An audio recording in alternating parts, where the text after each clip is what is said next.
Pues bienvenidos un día más, tardes, noches, donde sea que se encuentren, como es una emisión especial, tanto de la Asociación Héroes de Cavite como de México Hispano, en la que vamos a tratar la ponencia intitulada Cortés después de la conquista, conducida por el historiador Carlos Lascano Sahagún. Entonces, a continuación vamos a hacer una presentación de en este caso del director de la Asociación Héroes de Cavite y del vicepresidente de la Asociación México Hispano para que también nos saluden y expongan alguna idea general para después dar paso a presentar a nuestro invitado del día de hoy, el historiador Carlos Lascano. Entonces, adelante, Ángel. Muchas gracias, Daniel, y por supuesto muchas gracias, Carlos Lascano, por aceptar la invitación de México Hispano y de Red de Cavite. Ya nos conocemos de hace algún tiempo y la verdad es que el tema que me propusiste o el que hablamos es bastante interesante, o sea, porque todo el mundo sabe lo que pasó con Cortés hasta la toma de Tenochtitlán, pero a partir de ahí, digamos que Cortés desaparece, ¿no? Por lo menos para un público más general, ¿no? Entonces, lo que vamos a hablar hoy es muy interesante y seguro que no va a decepcionar a nadie y bueno, luego lo compartiremos en redes sociales para que llegue a más gente y que haya más gente que conozca la historia real, ¿no? Que es lo que intentamos promover desde asociaciones como México Hispano y Héroes de Cavite, ¿no? Un hermanamiento entre asociaciones como este caso y de ciudadanos, de personas, ¿no? En el momento que conoces la historia, pues se caen muchos tópicos, ¿no? Y al fin y al cabo, todos aquí hablamos el mismo idioma, tenemos una postura similar y todos vamos sobre Héroes de Cavite. Es cierto, somos una asociación de divulgación histórica, una asociación hispanista. Estamos ayudando a formar asociaciones hispanistas en América, que tenemos un programa global para toda la hispanidad y en ello estamos trabajando con muchísimos voluntarios y colaborando con asociaciones como la que tenemos el honor de compartir el programa hoy. Muchísimas gracias y doy la palabra a Eduardo Vázquez, vicepresidente de México Hispano. Muchas gracias, compañero. Hola a todos, soy Eduardo Vázquez de México Hispano, vicepresidente. Agradecemos a todos su atención a este llamado para conocer qué pasa después de Cortés, después de la conquista, algo que normalmente pues muchos no se preguntan, nada más se queda en la historia de Cortés, derrotó a los mexicas y hasta ahí queda. Entonces agradecemos a todos, México Hispano como siempre, agradeciendo a Ale Ángel, a Héroes de Cavite por el trabajo que se viene realizando y lo seguido es avanzar con nuestra conferencia. Un abrazo a todos, saludos. Muchas gracias, Ángel, Eduardo, muchas gracias por la presentación de las asociaciones. Abonando a los comentarios que realizan, y justamente relativo a fechas recientes, se realizó el Paseo del Pendón de la Ciudad de México el 13 de agosto, que tiene que ver con una temática, digamos, muy general del tema de hoy, que tiene que ver con Cortés después de la conquista, 1522, funda la ermita de San Hipólito, y para 1528 ya se presenta ya como ya dentro digamos, del ayuntamiento, del cabildo, que se conmemore a los mártires de la batalla de Tenochtitlán para el 13 de agosto, y esa fiesta, que es el Paseo del Pendón, se mantuvo durante el periodo virreinal, y la idea de los hispanistas de México es también recuperar ese tipo de conmemoraciones que tienen que ver con nuestra propia historia. Damos paso entonces a presentar a nuestro ponente del día de hoy, Carlos Lascano Sahagún. Es historiador mexicano, director del Museo de Historia de Ensenada, investigador y articulista en diversos medios académicos y divulgativos, siendo experto en la frontera de las Californias y teniendo una amplia trayectoria en el estudio de la historia del noroeste de México y suroeste de Estados Unidos, así como habíamos dicho, especialmente de las Californias. No sé si habré omitido algo importante que quisiera comentarnos nuestro ponente del día de hoy. Le damos la palabra y bienvenido. Con la presentación de la ponencia Cortés después de la conquista. Bienvenido, historiador Carlos Lascano. Muchísimas gracias por esta oportunidad de compartir con ustedes el tema de Cortés después de la conquista. ¿Sí? Yo tengo muchos años trabajando la figura de Cortés primero con relación a Baja California, y poco a poco he ido ampliando esta relación porque en realidad es mucho más que Baja California. O sea, Cortés en realidad es el descubridor de todo el Pacífico mexicano. Es un aspecto que poco se ha estudiado, poco se menciona.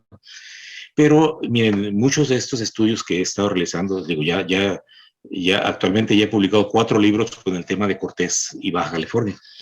El último salió el año pasado, que se llama Hernán Cortés en California, Descubrimiento del Pacífico Mexicano.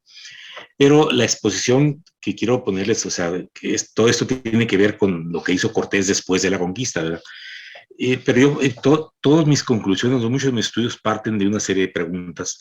Y la primera pregunta que me ayudó mucho a contestar qué es lo que hizo Cortés después de la conquista es: ¿qué pensaba Cortés cuando él sale de Cuba en el año de 1519?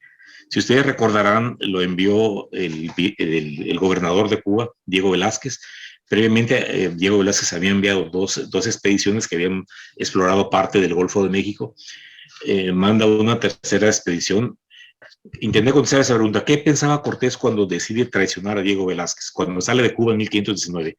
Él ignoraba la existencia del Imperio Azteca, no se sabía que existía Moctezuma, ¿verdad? O sea, no sabía que había un gran imperio ahí. Entonces, ¿qué pensaba? O sea, ¿por qué decide traicionar a Diego Velázquez? O sea, una traición de ese tipo en aquella época era algo muy fuerte que le iba a costar la vida si es que no lograba lo que él pensaba, ¿verdad? Entonces, seguramente Cortés llevaba en mente algo, no cualquier cosa, ¿verdad? Que en este caso no era el Imperio Azteca, o sea, se ignoraba la existencia del Imperio Azteca, ¿verdad? Entonces yo intenté contestar esa pregunta: ¿qué es lo que tenía Cortés en mente?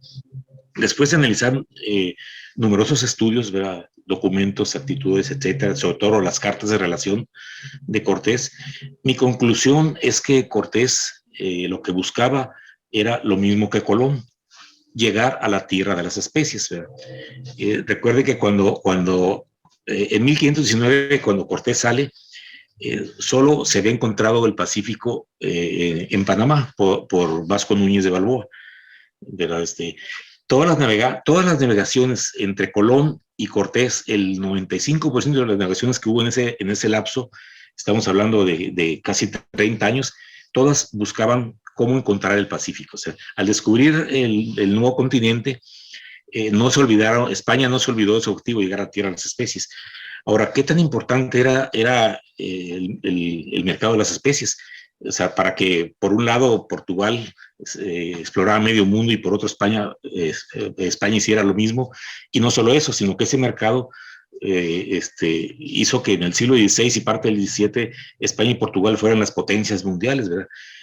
Sucede que analizando y investigando, las especias valían más que el oro, eran producto muy caro que lo consumía la nobleza europea. Entonces su mercado era muy valioso, fue el primer mercado global. De hecho, ya desde antes del descubrimiento de América ya ese mercado existía. Ustedes recuerden que fue de entre Asia y Europa, pero a través por tierra, sí, a través por la ruta de la seda, dicen unos, otras rutas que se iban por el Golfo Índico, etcétera. El hecho es que ese mercado se interrumpió cuando es conquistada Constantinopla en 1453. ¿Sí?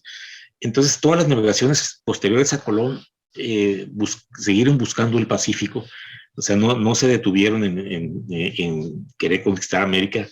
Sin embargo, recuerden que Fernando el Católico, precisamente él organizó 2 reuniones en 1506 y 1508, 2 reuniones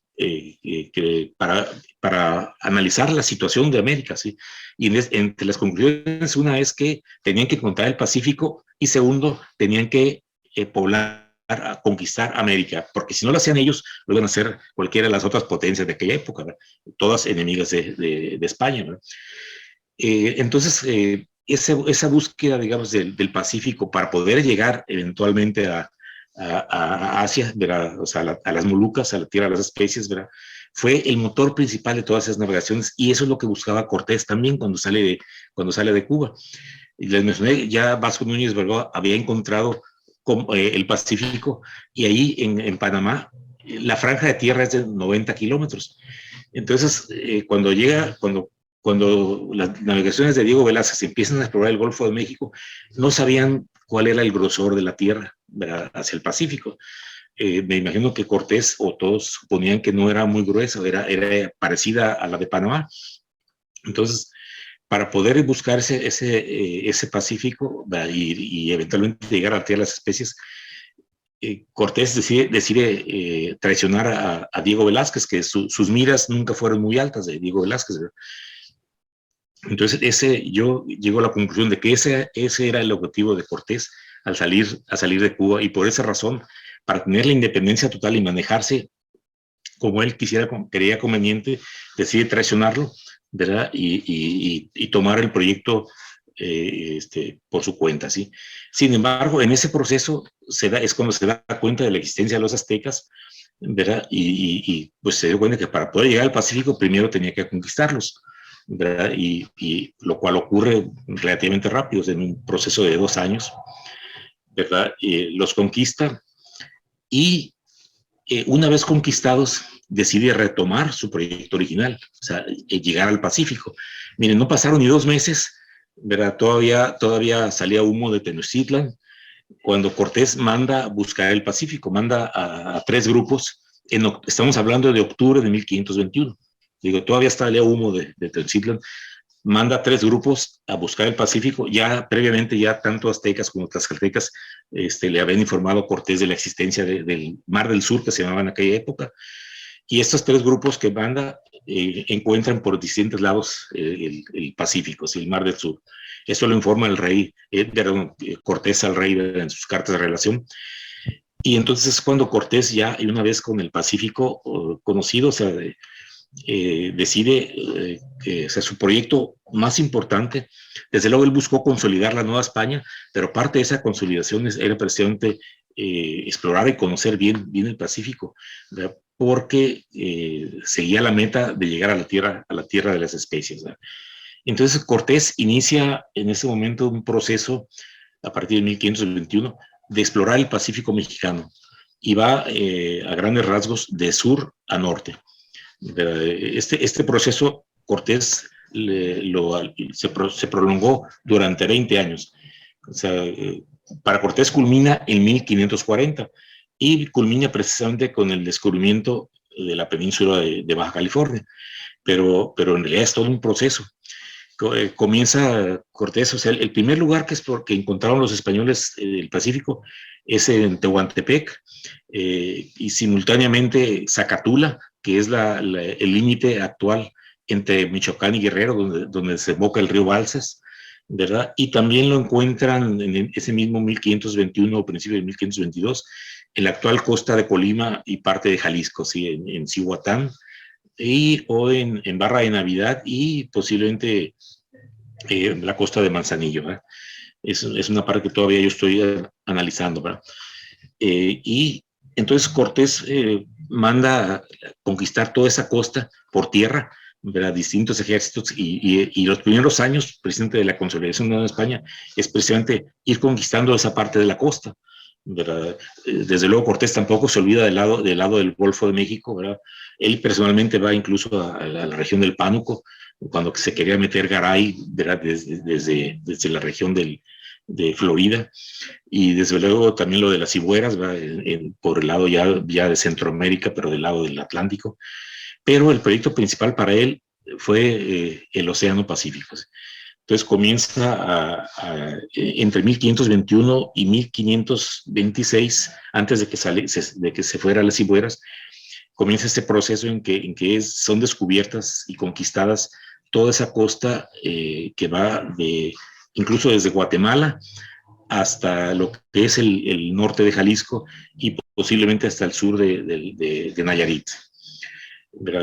Recuerden que después, en 1526, ese proceso se interrumpe por varias razones. Cortés, desde 1522, empieza a construir barcos para hacer la exploración marina, ¿sí? Digo, primero fue exploración terrestre y conquista, y después su idea era ampliarlas por la cuestión marina, ¿sí? ¿verdad? No más que se le queman los astilleros, ¿verdad? Quizás haya sido lo hayan saboteado sus enemigos, ¿verdad?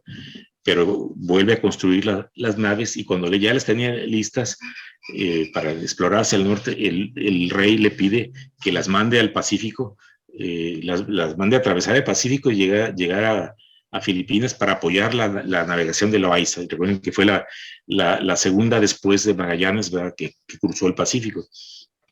Entonces eso lo dispersa, digamos, lo distrae de su objetivo de seguir explorando hacia el norte.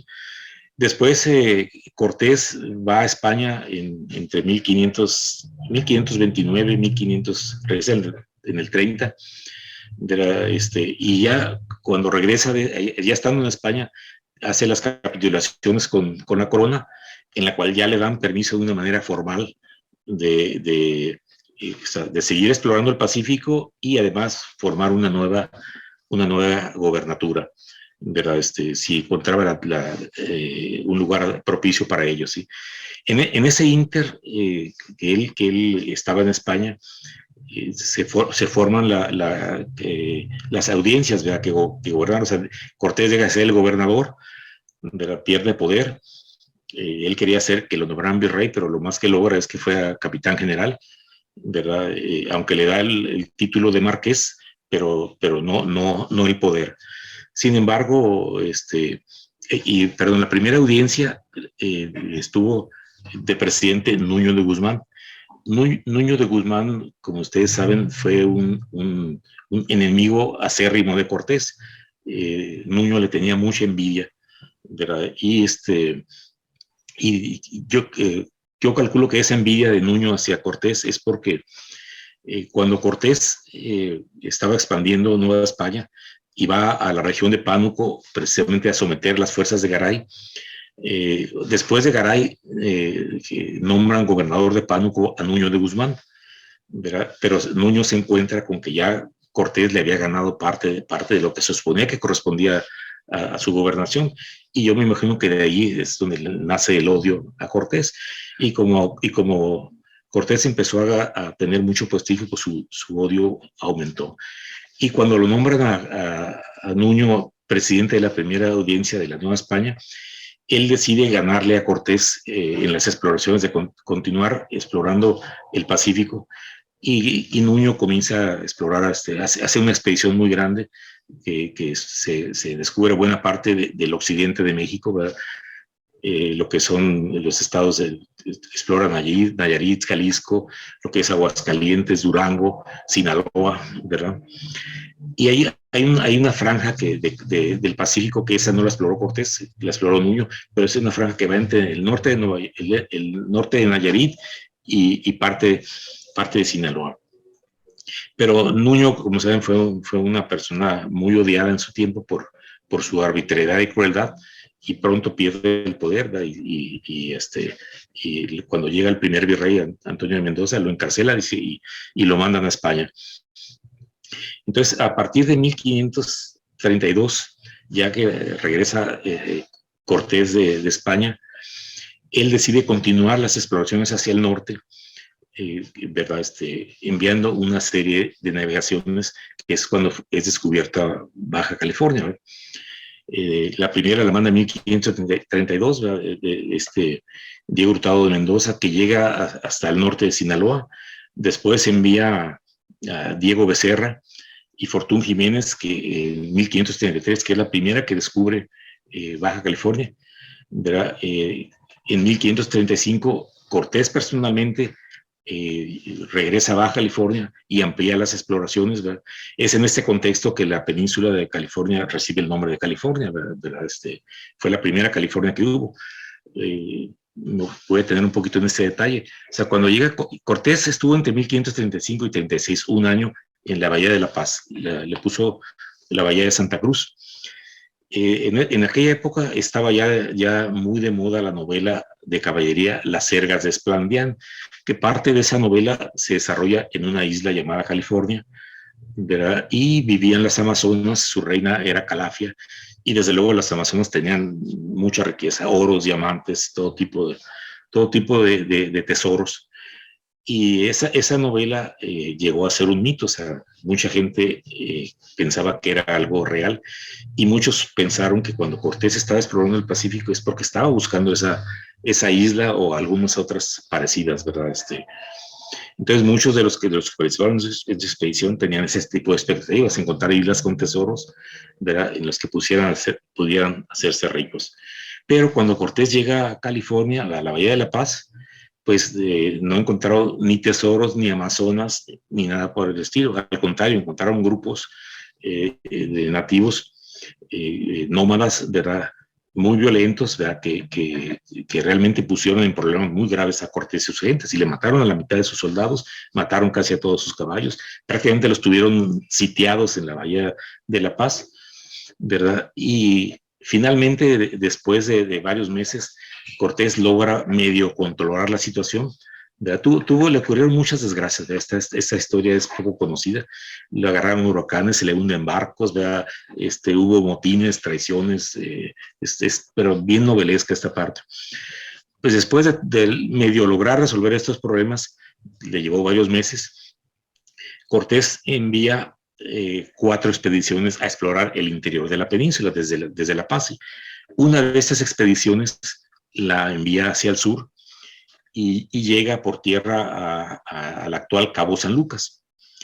El Cabo San Lucas es una lengua de piedra, ¿verdad? Un cabo que entra al mar y remata en el famoso barco que seguramente muchos de ustedes habrán escuchado o lo conocerán. Entonces, si desde cierto ángulo nosotros vemos ese cabo a lo lejos, a los soldados les pareció que coincidía en buena parte con la descripción que se hace de la isla California en la novela Las Cejas de Esplendor. Entonces, entre ellos se dijeron, oye, esto se parece a la isla California, esto se parece a California, ¿verdad? Y le pusieron el Cabo California. O sea, el primer lugar que se llamó California fue el actual Cabo San Lucas, ¿verdad? El Cabo California. Entonces, y además, cuando regresan, pues se encuentran con que los problemas siguieron fuertes, ¿verdad? Al grado que los soldados le empezaron a presionar a Cortés para regresar, ¿verdad? Y Cortés no quería regresar porque pues regresaría como en la cola entre las patas, ¿verdad? O sea, que le fue lo que no lo pudo hacer a los aztecas, aquí los guaycuras, que eran los grupos indígenas de ahí, pues le pusieron fuertes derrotas. Entonces, como a Cortés le va muy mal, a la región que estaban explorando, Cortés no le puso un nombre. Cortés bautizó la Bahía de la Paz como la Bahía de Santa Cruz, pero a la supuesta isla donde estaban, Cortés no le puso nombre. Y llegó un momento en que, sobre todo entre los soldados, de alguna manera tenían que referirse a esta supuesta isla. Todavía pensaban que era una isla, ¿verdad? Entonces los soldados empezaron a decirle, bueno, es la isla del Cabo California. Y en un ratito después le quitaron el cabo y dijeron la isla California, ¿verdad? Sobre todo por ese parecido famoso con la isla de la California de la novela, ¿verdad? El hecho es que este fue el proceso por cómo el nombre California llega a la península, o sea, que brinca de la novela Las Cejas de Esplendor, primero Cabo San Lucas, y en esa misma expedición, o sea, un par de meses después, a toda la tierra que estaban explorando, ¿sí? Y llegó porque el presidente Cortés no le puso ningún nombre, ¿sí? En todos los documentos no le pone nombre. Y yo me imagino que no se lo puso por todas las gracias que sufrió, ¿verdad? Lástima que en sus cartas de relación no relata esta parte, ¿sí? Y yo creo que no la relata por eso, porque llevó la peor parte ahí, ¿verdad? Digo, esta es la manera en que nuestra península, ¿verdad?, de Baja California actualmente se llama California, ¿verdad? Y entonces regresan, ¿verdad? Regresan en buena parte derrotados, abandonan la isla, la supuesta isla, ¿verdad? Después Cortés insiste y manda una nueva expedición en 1539. Esta siguiente expedición la mandaron porque aparece Cabeza de Vaca, o sea, en el 36 se regresa a Cuernavaca, que era donde vivía Cortés. Y en el 37 aparece Álvar Núñez, Cabeza de Vaca. Recuerden que hizo un periplo desde Florida hasta la Ciudad de México, que duró algo así como 8 o 9 años. Y al platicar con Cortés y con el virrey Antonio de Mendoza, sale en el relato, sale las 7 ciudades de oro. dicen que escucharon noticias de que por allá podían estar las famosas ciudades de oro. Entonces se despertó otra vez el interés a Cortés de seguir explorando, de más allá de lo que había alcanzado en su expedición del 35-36, pero también al virrey también se le abrió la ambición y también dijo, voy a explorar hacia el norte. Entonces, como el poder lo tenía el virrey, le prohibió a Cortés explorar, o sea, que tenía el virrey la exclusiva. Sin embargo, Cortés le dijo, ¿sabes qué? No te puedo obedecer porque yo tengo ya un contrato con la corona y me dan el permiso para explorarse. Y manda a Francisco de Ulloa a continuar las exploraciones. Francisco de Ulloa es el primero que demuestra que California es península, ¿verdad? Y él llegó a explorar todo el Golfo de California, o Mar de Cortés, lo explora completo, tanto las costas continentales como las costas peninsulares, da la vuelta en Cabo San Lucas, sigue por toda la costa del Pacífico hasta el paralelo 30, que es cerca de donde está actualmente la bahía de San Quintín, o sea, ya casi en el remate de la península. O sea, él exploró el 90-95% de la costa de la península y se hace un primer mapa de donde ya aparece como península, o sea, ya ahí no les cupo la duda de que era península y no isla como al principio pensaban, ¿verdad? Sin embargo, esta expedición que manda Cortés despertó la furia del virrey porque sintió que lo estaba desobedeciendo y retando, y el virrey confisca todas las naves de Cortés. Cuando regresa a Ulloa lo captura a toda la gente, sí. Y Cortés lo que hace es, se va a España a quejarse y demanda al virrey, ¿verdad? Y sobre todo él diciendo que tenía los permisos precisamente por las capitulaciones. El rey le da la razón a Cortés, sin embargo no le permiten regresar con el pretexto del juicio de residencia. Y Cortés ya nunca regresa de España, ¿verdad? Y el que continúa explorando fue el virrey. Sin embargo, las aportaciones de Cortés en cuanto a sus exploraciones, pues fue bastante grande, ¿verdad? O sea, y me llama la atención toda la insistencia que tuvo en seguir explorando el Pacífico. Y muchos historiadores, hasta ahorita yo no he visto que se preguntan, bueno, ¿por qué Cortés insistió en explorar el Pacífico a pesar de los fracasos?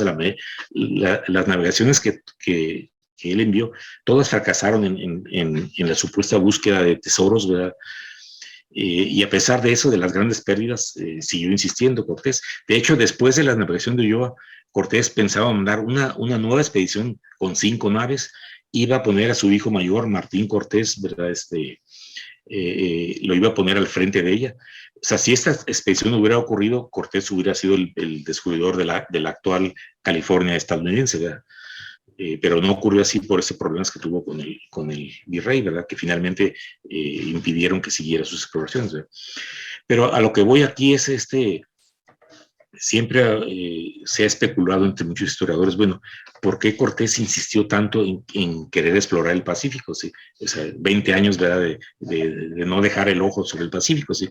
Algunos dicen que estaba obsesionado con la Mar del Sur, ¿verdad? Otros dicen que como había perdido el poder, era una especie de hobby para él seguir las exploraciones, ¿verdad? Otros dicen que quiso poner una gobernación aparte en la península para ya no estar bajo la ínfula del virrey, ¿verdad? Lo cual tampoco es cierto, porque de todos modos esa gobernación hubiera estado bajo el dominio de la Nueva España, ¿verdad? Del virreinato. El hecho es que después de yo analizar mucho estas cuestiones, mi respuesta a esta insistencia de Cortés es que Cortés ya vislumbraba lo que después fue el comercio de la nao de China, del galeón de Manila, ¿verdad? O sea, Cortés ya había demostrado que naves que salían de Nueva España podían llegar al Pacífico, ¿verdad? Aún no se había encontrado el viaje de retorno, ¿verdad? Aunque algunos dicen que de las naves que él mandó en 1527 sí regresó una, ¿verdad? Pero no hay hasta ahorita no ha habido una documentación concluyente, pero sí hay algunas pistas que indican que pudo haber ocurrido eso. El hecho es que yo calculo que Cortés, él ya visualizaba el comercio del galeón de Manila, que no se dio sino hasta 1565, cuando Urdaneta logra encontrar el tornaviajes, o sea, cómo regresar de Filipinas a Acapulco. Pero al principio se encontró que era fácil de Acapulco o de Nueva España a Filipinas, pero por las corrientes contrarias se disfrutó mucho encontrar el viaje de retorno. Pero Cortés ya visualizaba ese mercado, o sea, y sobre todo lo siguiente, yo creo que él vio o sea, ya se veía el comercio entre Asia y Europa, ¿verdad? Por la ruta del oeste. ¿Y quién estaba en el centro de ese comercio? Pues era la Nueva España, ¿verdad? Era a fuerzas, las naves que iban a salir de Filipinas para llevar comercio con Europa tenían que pasar por Nueva España. Y las que iban a enviar comercio de Europa a Filipinas también tenían que pasar por Nueva España. Eso ya lo visualizó Cortés, por eso insistió en explorar, en seguir ampliando territorios de la Nueva España, de la gobernación que él formó, ¿verdad? Además de que de alguna manera a sus herederos de dejarles asegurado digamos, las concesiones de todas esas tierras, pero yo creo que él pensaba más bien en el engrandecimiento de España, era ampliar los dominios de España y sobre todo asegurar el dominio de España para el Pacífico. Entre más se exploraba, y porque él sabía que tarde o temprano iba a ocurrir esa navegación que les digo, que finalmente se dio en 1565, cuando ya se pudo establecer la ruta del galeón, ¿verdad? Y yo creo que esa es parte de la grandeza de Cortés, esa visión que tenía precisamente para hacer de la Nueva España algo muy importante, ¿sí? Y precisamente por esa visión de Cortés de la ampliación de la Nueva España fue que tuvo muchos envidiosos, ¿verdad? Que pensaban que Cortés, al tener esa independencia económica de la Nueva España, el siguiente paso era la independencia política, y lo acusaron ante el rey de España de que quería hacerse un monarca en la Nueva España, ¿sí? Cosa que Cortés jamás traicionó a la corona, y no hay ninguna evidencia que Cortés hubiera tenido esa intención, porque además si lo hubiera querido, él lo hubiera logrado sin mayor problema, porque siempre tuvo el apoyo de la gran mayoría de los grupos indígenas, incluyendo a los derrotados aztecas, ¿verdad? Y es parte, digamos, de lo que ahorita sigo investigando, que ya plasmo estas ideas en este libro que acabo de publicar. Sin embargo, me hace falta madurarlas un poco. O sea, no se me dio la oportunidad de publicarlo, por eso no terminé esa reflexión, pero estoy trabajando actualmente en ampliar esos estudios, ¿verdad? Reuniendo más información y además ampliándolos hacia las exploraciones hispanas de todo el noroeste del Pacífico hasta Alaska, ¿sí? Recuerden que hay dos etapas principales de cómo se dio la exploración del Pacífico. La primera es la que hizo Cortés después de la conquista, que ya se las resumí a grandes rasgos. Si me paso de tiempo, por favor, díganme, sí, porque no me he estado fijando. Sí. Todo perfecto, Carlos. Entonces, o sea, una primera etapa de estas exploraciones del Pacífico, del noroeste del Pacífico de América, la inicia Cortés y va desde las costas de Chiapas, Oaxaca, y culminan con el descubrimiento de la península de California, ¿verdad? El siguiente paso lo da el virrey cuando manda a Juan Rodríguez Cabrillo, que descubre la costa de la Alta California en 1542-43. Sin embargo, en ese siglo XVI ya no siguieron explorando más allá de las exploraciones de Cabrillo. Juan Rodríguez Cabrillo, él llegó hasta el paralelo 42, más o menos, el actual límite entre Oregón y California, ¿verdad? Y no avanzaron más porque no encontraron una justificante, y es cuando deciden concentrarse en buscar la ruta hacia el Pacífico, o sea, la travesía, o sea, buscar cómo llegar a Filipinas y cómo volver a regresar y poder consolidar ese mercado, ¿verdad? Que le menciona, lo logra en 1565. Entonces, pasaron, después de Cabrillo, pasaron 235 años para que exploraran más al norte de lo alcanzado por Cabrillo, ¿sí? Ya estamos en pleno siglo XVIII, y es precisamente por la entrada de los rusos por Alaska, ¿verdad? Desde Siberia a Alaska, lo que motivó las exploraciones hispanas hacia el Pacífico Norte, más allá de lo alcanzado por Juan Rodríguez Cabrillo, ¿verdad? Ahí, desde mi punto de vista, la corona se durmió un poco en sus laureles, ¿verdad? Y debieron haber explorado, debieron haber sido las exploraciones en el siglo XVI, siglo XVII, y seguramente el noroeste hubiera sido ahorita una región hispana, pero al 100%, ¿no? En general, esto es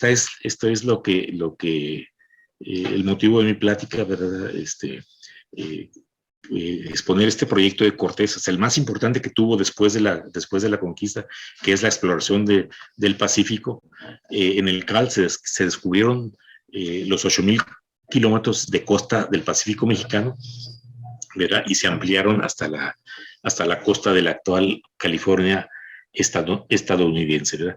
Y quiero comentarles que este estudio, o sea, buena parte de mis conclusiones han sido porque he utilizado una herramienta que no suelen utilizar mucho los historiadores, que es el análisis cartográfico, ¿verdad? Actualmente tengo un archivo de más de 9,000 mapas y buena parte de estas conclusiones las he seguido gracias al análisis de estos mapas, ¿verdad? Me voy fijando muy bien en cada nombre que va apareciendo y de dónde surgen esos nombres, ¿verdad? Esto que les digo del Cabo California, que es el actual Cabo San Lucas, ningún historiador se lo había cuestionado o no se había fijado, simplemente porque no revisaron con cierto detalle los mapas, ¿verdad? Porque hay numerosos mapas del siglo XVI y del siglo XVII donde aparece el Cabo California, ¿verdad? Entonces el primer mapa que vi donde aparecía Cabo California, al principio pensé que era un error y que se refería a toda la península, y no, ya me di cuenta que se refería al Cabo San Lucas, ¿verdad? Entonces fue cuando me puse a analizar, bueno, ¿por qué llamaron primero Cabo California, ¿verdad?, al Cabo San Lucas y no a la península, ¿sí? Y ya les expuse aquí mis conclusiones. Yo soy geólogo de formación, ¿verdad? Como geólogo yo tuve mucho análisis cartográfico, los geólogos analizaban muchos mapas. Entonces, simplemente esta metodología que yo ya conocía como geólogo, la apliqué a mis estudios históricos, ¿verdad?, donde obtuve esta conclusión. Otra conclusión importante, ¿verdad?, que tampoco se había observado, cómo el nombre California llega al actual estado de California, Estados Unidos. No fue al mismo tiempo que la península. Hay 85 años de diferencia, ¿verdad? Y el nombre se amplió hasta allá por un error cartográfico. Cuando en 1602, Fray Antonio de la Ascensión, en la navegación de Sebastián Vizcaíno, cometió el error de pensar que el paralelo entre Cabo San Lucas y el paralelo 42 todo eso era una gran isla. Él concluyó eso, ¿verdad? Porque creyó que en el norte de la actual California estadounidense había un río y que él pensó que era un estrecho de mar y lo asoció al estrecho de Anián, un estrecho mítico que pensaban que había en el norte de América, ¿sí? Cuando Magallanes descubre el estrecho que lleva su nombre, en 1520 sabemos, los geógrafos decían que la naturaleza es simétrica y si hay un estrecho en el sur, lo tiene que haber en el norte. Y durante mucho tiempo no lo encontraron, pero sí lo inventaron, ¿verdad? Hay muchos mapas del siglo XVI, siglo XVII, donde aparece el estrecho de Anián, pero es pura imaginación de los cartógrafos. Así como Fray Antonio se lo imaginó precisamente en el paralelo 42 y concluyó que era una isla. Entonces, desde Cabo San Lucas al paralelo 42. Entonces, el nombre que California, que en ese momento era exclusivo para la península, simplemente lo alargó a toda la supuesta isla, ¿verdad? Y como ese error cartográfico duró casi 150 años, cuando finalmente el padre Quino es el que demuestra el error, el nombre California ya estaba muy arraigado en todo el tramo entre el paralelo 42 y Cabo San Lucas, y ya no desapareció ese nombre, ¿verdad? Pero es otra de las cuestiones que he estado analizando, ¿verdad?, sobre este aspecto. Pero bueno, aquí es un poco salirse del tema, ¿verdad? No sé si tengan algún comentario, ¿verdad? Carlos, sí. darte la enhorabuena por la conferencia y yo por lo menos destacaría, bueno, son muchos puntos a destacar, pero tampoco quiero quitarle tiempo a los demás compañeros. Yo destacaría la visión, el planteamiento que ha mostrado de un Cortés visionario, ¿no? Lo que has dicho de que él pensaba de que había que hay que continuar, ¿no? Que no había que pararse ahí en América, que había que seguir, ¿no? O sea, es algo muy, muy relevante y solamente te lo he escuchado a ti, ¿no? Así que enhorabuena por los comentarios o la apreciación que has hecho, porque claro, una persona tan ambiciosa como Cortés seguramente tendría, y por lo que has comentado, los indicios que has comentado, pues tendría una idea de llegar más allá, como al final pues terminó pasando, ¿no? con otras personas, pero bueno, llega un momento en que un ser humano tiene unas limitaciones más en aquella época, ¿no? pero bueno, bastante consiguió Cortés. Y nada, no voy a entretener más. Voy a dar paso a Eduardo Vázquez, vicepresidente de México Hispano, por si él quiere comentar algo. Y a partir de ahí, Daniel Penn ya gestionará el turno de preguntas. Quiero comentar algo sobre lo que dijiste, Ángel. Ah, sí, sí. Mira, ya ves que se dice que Cortés era sediento de oro, un ambicioso, un esto, ¿verdad? Sí era ambicioso Cortés, pero no de oro, y era también visionario, ¿verdad? O sea, si él hubiera sido ambicioso de oro, todo el dinero que ganó ahí de la conquista se hubiera quedado tranquilamente, ¿verdad? Hubiera explotado sus ranchos y todo eso, y sin ningún problema, pero era mucho más que eso, digo, él tuvo esa visión, por eso insistió en seguir explorando, o sea, era muy inquieto, ¿verdad? Cortés, por eso se fue a las Cibueras, ya ves que ahí le fue muy mal en las Cibueras, ¿verdad? O sea, a Cortés, para él el dinero no era para que se hiciera rico, sino para poder hacer cosas, ¿verdad? Yo creo que esa es la diferencia o sea, no era un ambicioso, el típico ambicioso que se supone mucha gente que querer acumular oro o algo así. No, la riqueza que llegó a conseguir Cortés la utilizó para seguir haciendo cosas, ¿verdad? Por esa gran visión que tuvo. Muchas gracias, Carlos, por la presentación. Eduardo, ¿quieres comentar algo? Pues sí, creo que combatimos bastante bien la leyenda negra aquí. Yo tenía la idea de que Cortés al inicio había venido por oro, realmente es lo que nos dicen en todos lados, primaria, secundaria, preparatoria, universidad, y creo que nos has aclarado mucha situación de que Cortés ni se quería independizar de la corona, ni venía por oro. Creo que es algo excelente tu exposición, te agradecemos mucho. Sería todo realmente, de ahí nada más pues preguntas como todo el resto, lo que es traslate imperi, imperiate, que es lo que vienen preguntando algunos compañeros. Sería todo por mi Ángel.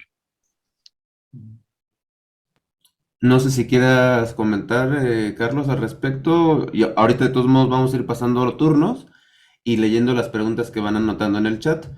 Y por lo que entiendo, o digamos, parafraseando lo que dices, se puede entender a Cortés en esos términos como un hombre de acción, ¿no? Un hombre de querer explorar, de querer hacer, de querer estar, ¿no? En la expedición, etcétera. Yo también quería agregar una pregunta, que tiene bueno, y además agregar que, por ejemplo, recordando el inicio de la presentación, también funda la ermita de San Hipólito, el Hospital de Jesús, etcétera. Es un hombre que va a hacer muchas cosas, además de lo que se le conoce como la conquista. Yo quisiera hacer una pregunta que tiene que ver con lo siguiente. A Cortés lo conocemos generalmente, al menos en México, como, o sea, el culmen de su figura aparece con la caída de México Tenochtitlan. No sabemos mucho, o no se explora mucho lo que pasó antes, ¿no? Sus estudios como escribano, las expediciones previas, todas las expediciones posteriores tampoco se estudia mucho. ¿Por qué tú consideras personalmente que es importante recuperar en el campo que tú estás trabajando más, que tiene que ver con las expediciones de Cortés posterior a la conquista de México Tenochtitlan? ¿Por qué sería importante conocer esta faceta de Cortés a tu propia consideración, Carlos? Sí, la faceta como explorador, ¿verdad? Como navegante, me dices, sí, o sea, a mí me sorprende que no, cuando yo leo los grandes exploradores, la época de las expediciones, a Cortés casi nunca se le pone, sí, raras veces, sí hay algunos que otros, ¿verdad? Pero yo considero que su figura fue muy importante como explorador, o sea, y de como conquistador. Y más que conquistador, yo lo considero él un formador de naciones, y él fundó México. O sea, él es el fundador, no España, fundador de México, ¿verdad?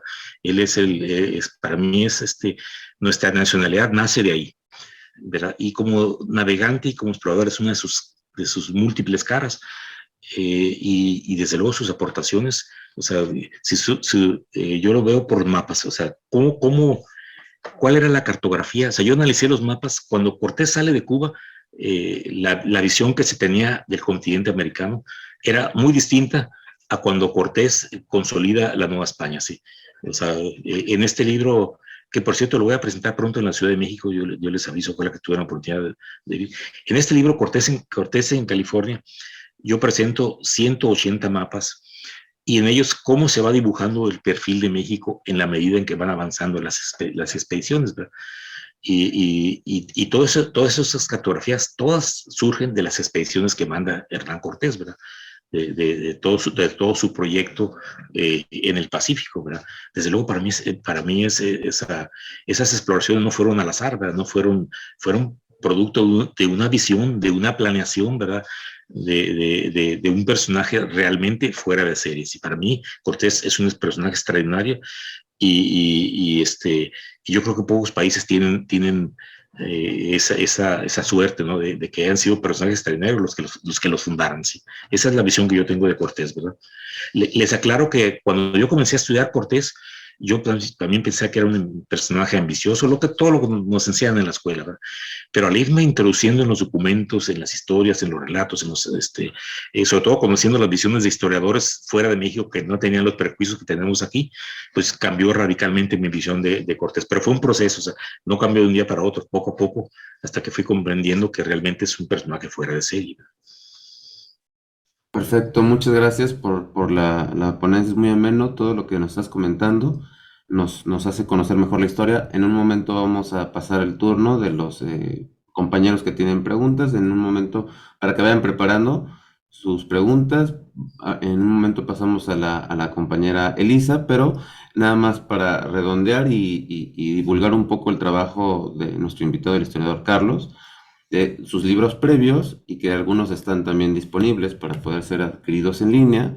Está el libro de Fernando Consag, fundador del estado de Baja California, Quino en California, textos, cartografías y testimonios 1683-1711, que tiene que ver con lo que él mencionaba de la importancia del análisis cartográfico, y Explorando un mundo olvidado también es otro libro, y lo que está preparando, vamos a estar muy al tanto para la presentación del libro y que tenga mucho éxito también le deseamos. Entonces, pasamos a las preguntas. Entonces, por favor, compañera Elisa, si gusta ponerle, y las que vayan escribiendo, en un momento también las vamos a ir turnando con las preguntas directas que vayan haciendo. Adelante, compañera. Bueno, buenas noches, muchísimas gracias. Yo voy a ir al grano. Tengo bastantes dudas de algunas cosas que nos has comentado, pero la primera pregunta que te quiero hacer es cuando dices que pensó mandar a su hijo mayor, Martín, en una expedición. Cuando dices el mayor es el criollo o el mestizo, porque para nosotros es siempre el mestizo. ¿A quién es el que iba a enviar? El mestizo en aquellas fechas estaba en España. Sí, en este caso no era el mestizo, era a su hijo Luis, Bueno. que en ese momento tenía 15 años de edad. Entonces, realmente a mí me sorprende que quiera mandar a un hijo tan joven, ¿verdad? Pero el documento es muy claro, sí. Yo me imagino que lo quería mandar como capitán, pero junto con él algunos navegantes de experiencia, ¿verdad? Porque desde luego el hijo no la tenía, tío. Luis tenía en ese momento 15 o 16 años de edad, ¿verdad? Ya. Y la otra que me preocupa, que me gustaría más bien que nos comentaras es, nos has hablado muy bien de todas las exploraciones por la costa pacífica, pero tenemos constancia de que el emperador le pidió que echara una mano con los restos de la expedición de Magallanes, con los que habían quedado de la Trinidad, con lo mal que le habían pasado en la expedición de Loaiza, que uno había llegado costeando Chile hacia arriba. Todo esto ocurría en 1526-27. ¿Nos cuentas un poquitín sobre eso? Porque yo estoy muy interesada en ese asunto. Muchas gracias. Sí, gracias a ti. Sí lo mencioné, o sea, en 1527 ya Cortés ya tenía listas 4 naves para enviarlas a explorar el norte del Pacífico, sí, pero no lo hizo porque el rey le pide que apoye la expedición de Loaiza, así que se habían perdido noticias de ellos, no sabían nada de ellos, ¿verdad? Y entonces esas naves las salen de Zihuatanejo precisamente, y esa fue la primera travesía que sale desde América, ¿verdad? Cruza el Pacífico, sí. Sí, de esta expedición de Loaiza hubo una pequeña nave, un pataché, que se extravió y se va hacia el norte y llega precisamente cerca de Acapulco, ¿verdad? Y justo llega a Nueva España, cuando Cortés recibe la carta del rey pidiéndole a Cortés que ayude a esa expedición de Loaiza con esos barcos que tiene ahí listos, ¿verdad? Sí. Y poco después envía a Álvaro de Saavedra, su primo. Sí, exactamente. Bueno, Que no o sea, que es que esa movida del Pacífico tan temprana, todo antes de 1530, 1528, 29, cuando, pues claro, es que Saavedra tuvo que estar en Hawái porque murió allí cerca. Toda esa sí, parte, si la tenéis un poco trabajada, yo agradecería mucho que me la hicierais llegar, porque sí, a lo mejor desde México tenéis más datos de los que yo he podido reunir. sí. No quiero acaparar el turno, ¿eh? Bueno, No, con eso tengo bastante. Muchas gracias.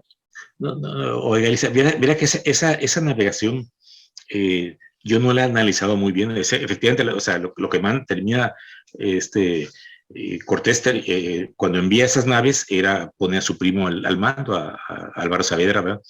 Yo lo he visto a muy grandes rasgos, no me he metido con detalle, porque mi objetivo es lo que exploró hacia el norte, no tanto hacia Filipinas, ¿verdad?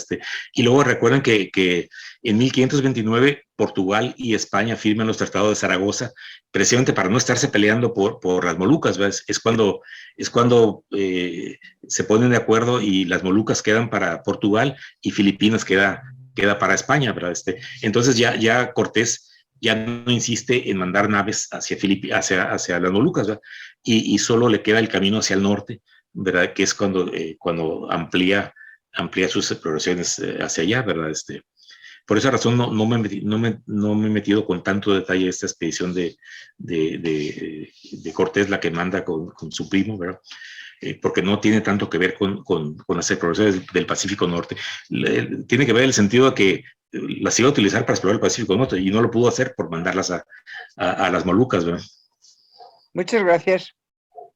Partiendo de la pregunta de la amiga Elisa, entonces sería pertinente, digamos, que si tiene algún medio por el cual puedan contactarlo también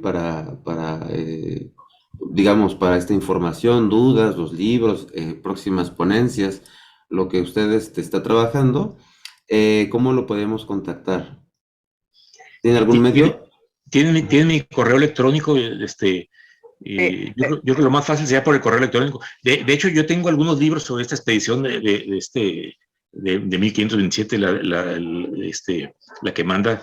Sí tengo algunos materiales que no los he leído muy bien todavía, pero pienso eventualmente analizarlos, ¿verdad? Yo los puedo compartir con mucho gusto, ¿verdad? Sí. Sí, Yo creo que aquí importante en todos los estudios es compartir las informaciones, ¿verdad? Eso ayuda mucho, ¿verdad? Hay muchos historiadores que me han ayudado a mí en mis trabajos, ¿verdad? Yo he ayudado siempre a los que he podido, sí. Y siempre es agradable este encuentro cuando tenemos estos intereses en común, ¿verdad? Que es la historia de nuestra raíz hispana, ¿no? No sé si sería mucha molestia que pudiera escribirnos en el chat de Zoom el correo electrónico para que lo puedan contactar los amigos que estén interesados en esos temas que está tocando. Y bueno, pasamos ahora a dar turno al amigo Gabriel, supongo que es, para que también exponga sus dudas. Adelante. Buenas tardes, buenas noches. Muchas gracias por permitirme estar. Mi pregunta es, hay una expedición en Pánuco de Hernán Cortés. En los archivos de Guanajuato y algunos registros que se han investigado en la Universidad Autónoma, se habla de que las personas que estaban con Cortés en Pánuco lo traicionan y hablan mal de él. De hecho, hay un juicio en varios archivos en Guanajuato, en el Archivo General de Guanajuato, que lo de Pánuco casi no se habla, casi no se comenta lo que pasa en Pánuco. También mi otra pregunta es, ¿Cortés hubiera podido conquistar Tenochtitlan sin ayuda de los indígenas nativos? ¿Y por qué los temas de Pánuco casi hay una confusión? Si fue que la gente al mando de Cortés lo traicionó o alguien delató a Cortés, porque hay muchas dudas y en varios registros hablan de un juicio donde algo trágico pasó en Pánuco y no se ha aclarado hasta la fecha. Se sigue investigando. Sí, ahí lo que yo sé de Pánuco, que le digo, es otro de los temas que no lo he trabajado porque no está dentro de... O sea, yo me he concentrado en el Pacífico, pero sí he leído algo de Pánuco, sí. Lo que sé es que ahí Garay, no recuerdo el nombre, que él tuvo la primera gobernación de Pánuco, ¿verdad?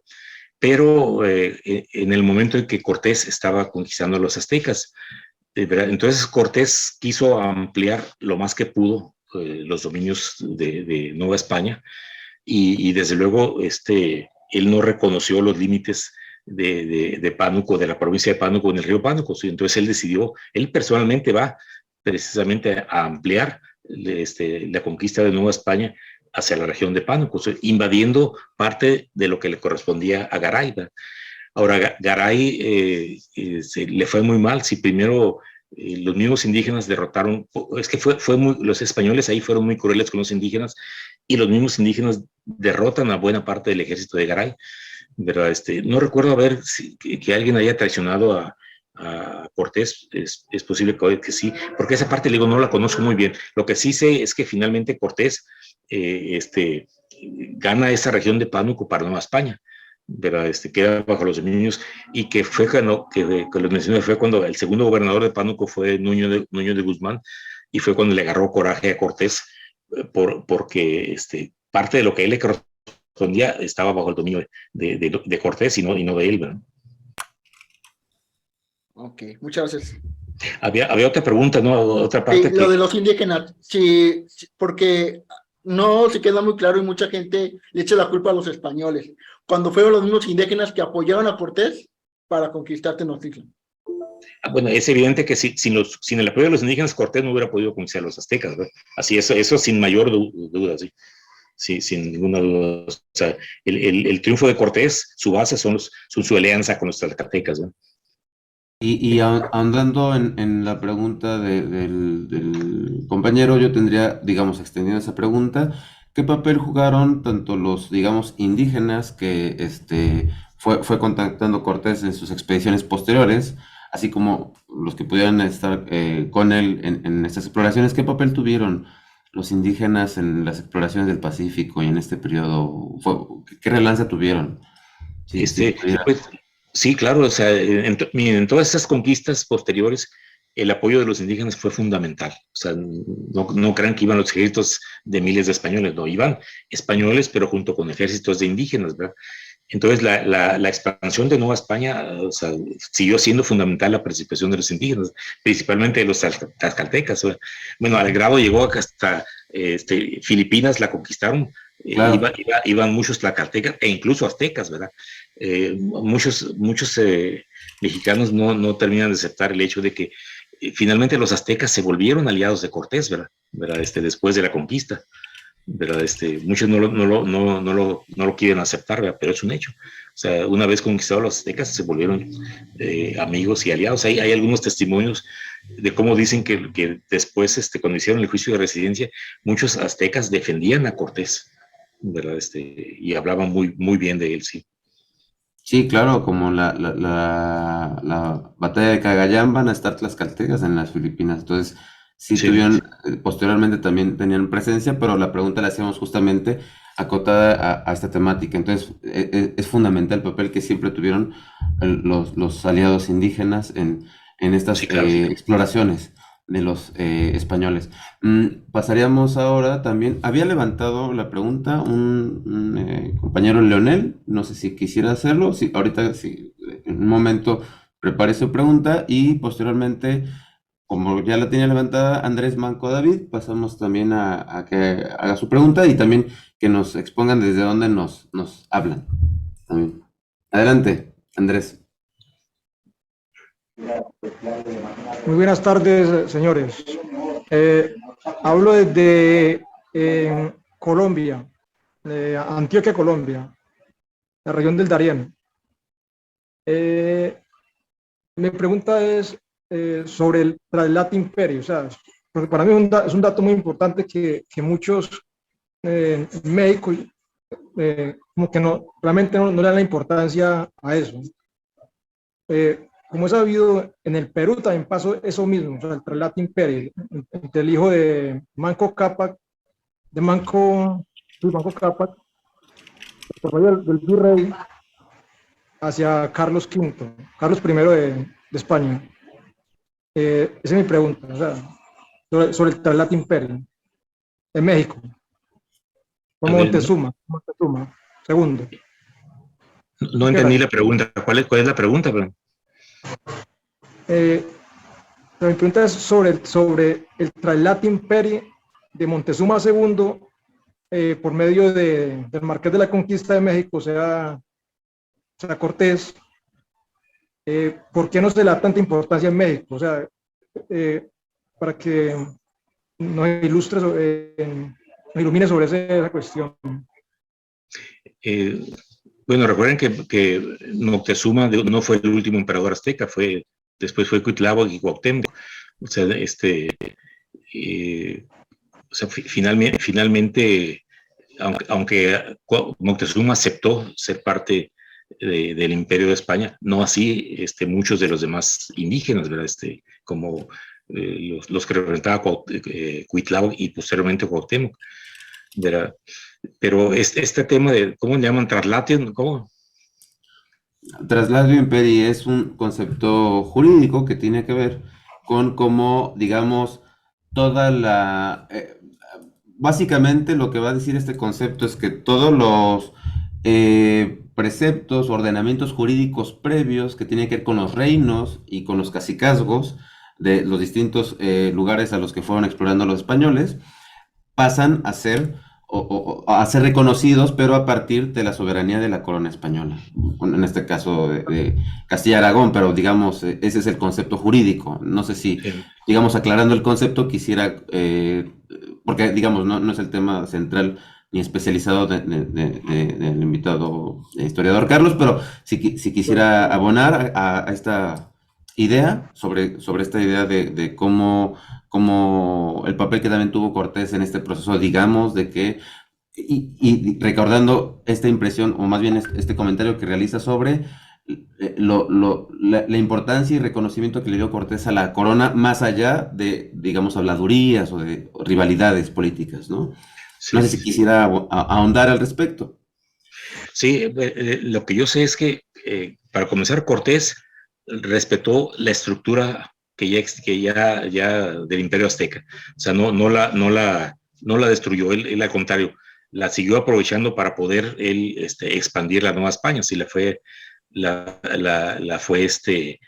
ampliando. Él tuvo algunas diferencias con el rey de España porque la corona española quería hacer algunos cambios en la forma de gobernar, pero Cortés se dio cuenta que esos cambios iban a afectar, ¿verdad? O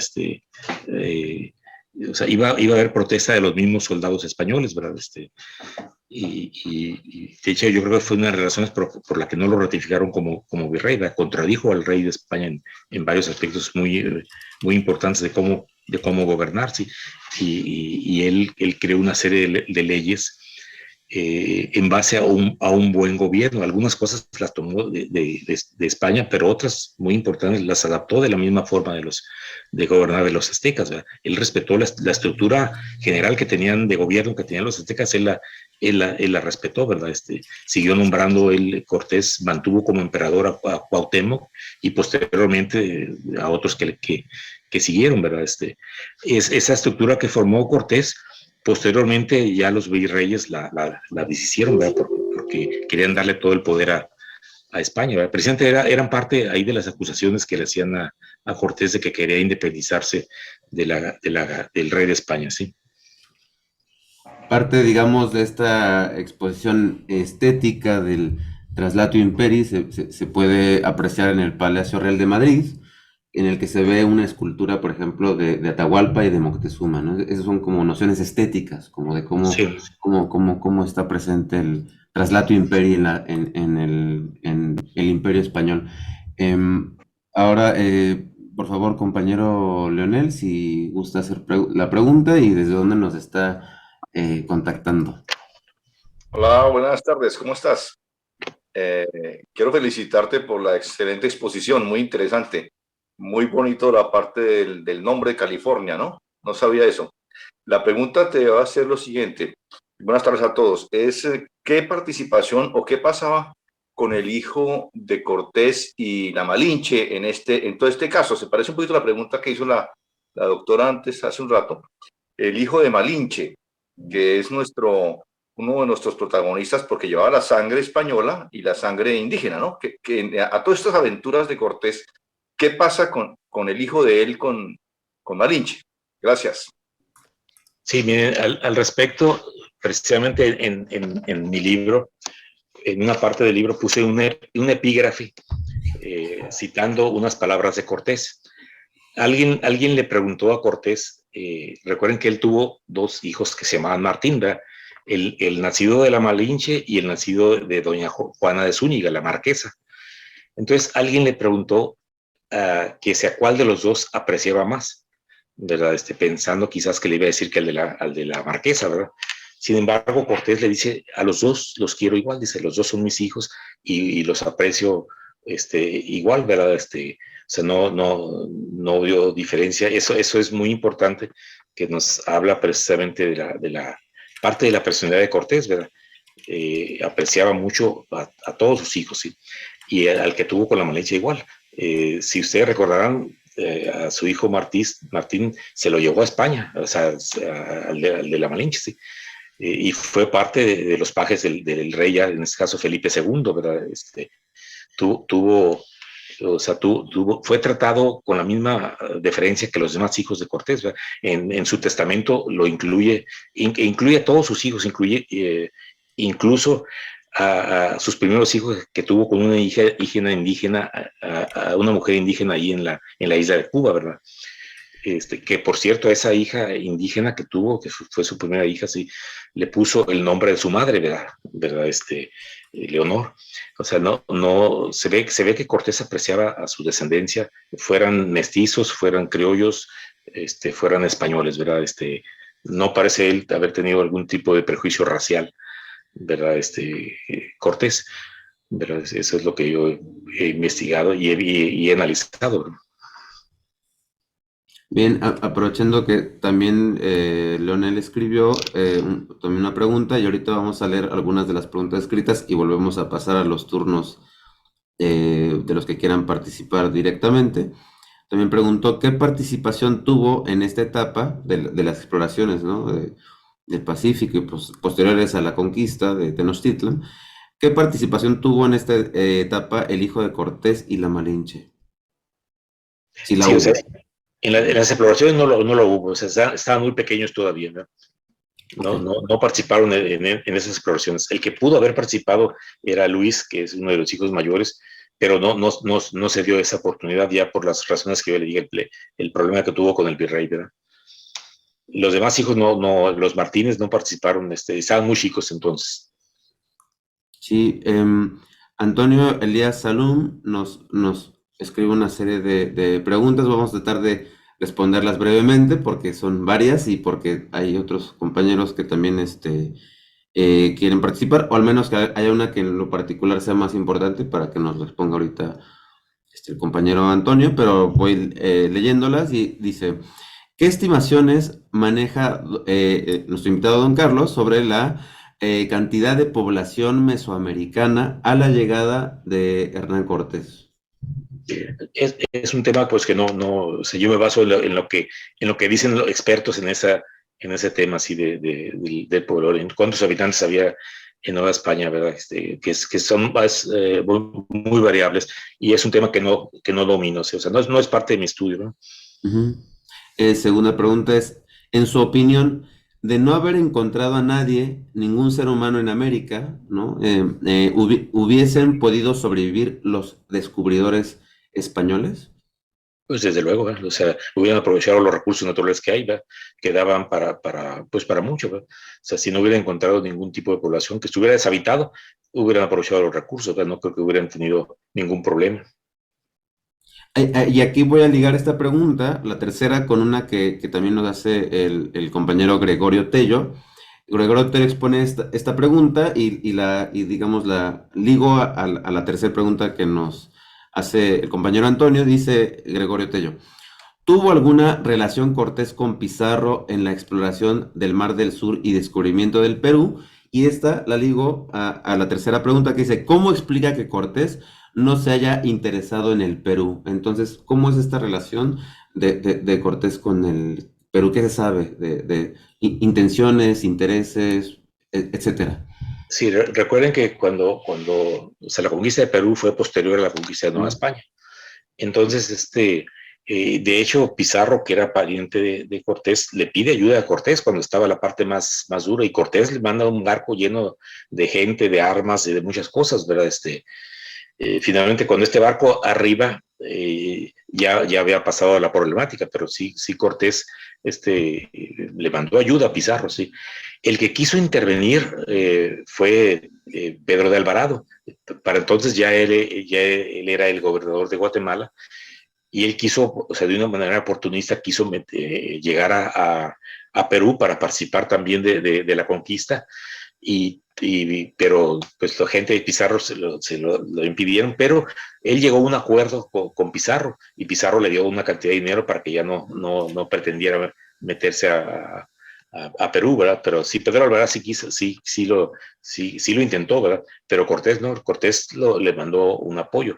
Ahora, Cortés, lo que vio él, que se hizo después, allá por 1537, él empezó a hacer una ruta comercial entre Nueva España y Perú, ¿verdad? O sea, él hizo sí, se asoció con otra persona y puso una ruta de navegación, ¿verdad? Para comerciar entre Perú y Nueva España, sí. Eso fue por 1537.